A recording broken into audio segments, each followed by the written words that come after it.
you mentioned Design My Night there, and what's something that I found really interesting about that company is after you sold it, I think it was around 25 million. I don't want to misquote that, but you did a podcast with Dominic McGregor and you said that selling it was your darkest moment, which I thought was super interesting because most people, if they sell a company for 25 million circa, they don't have that feeling. Yeah. I can understand and relate to that feeling, but tell us a little bit more about that. Yeah, I think, what I say around that is what I said to Dom was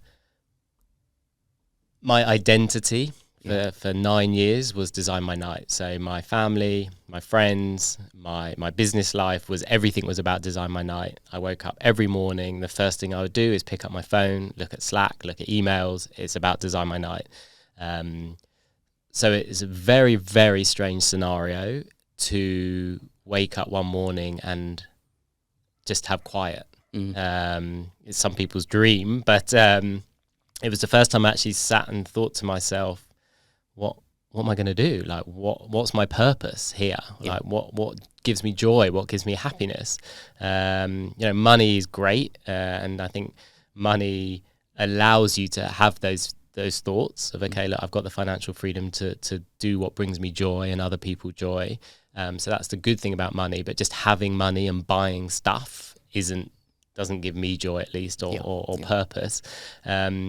So yeah, it was my whole identity, my whole purpose had just disappeared overnight, literally overnight. One day I was still the CEO, the next day I had nothing to do with the business. So yeah, it was the first time in my life I've actually sat down and just asked myself those questions. What is my purpose of being here? You kind of were still involved though, right? Because you were on my friend James Mitra's podcast as well, and you said that was like a 2-year earnout or something. Yeah. Which I don't know how you did that, because like for me as a founder, I'd feel very unmotivated perhaps.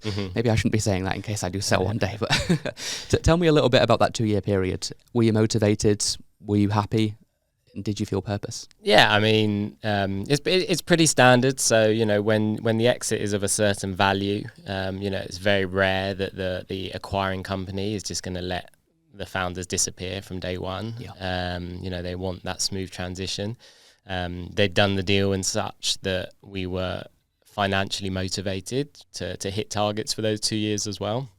So I think our motivation shifted from wanting to grow a business and Design My Night being our baby to, okay, we need to hit these targets to get the financial rewards after 2 years. So it was a shift in mindset, but I think Andrew and we're very driven people. So that became our driver then for 2 years, was we need to hit these targets and we're going to do everything we can to hit these targets. So it was a slight shift, and it's the obvious, a big corporate coming into your startup. We had about 100 people at Design My Night at that time, pre-pandemic, so we were all in the office, at a very cool office in Hoxton in London.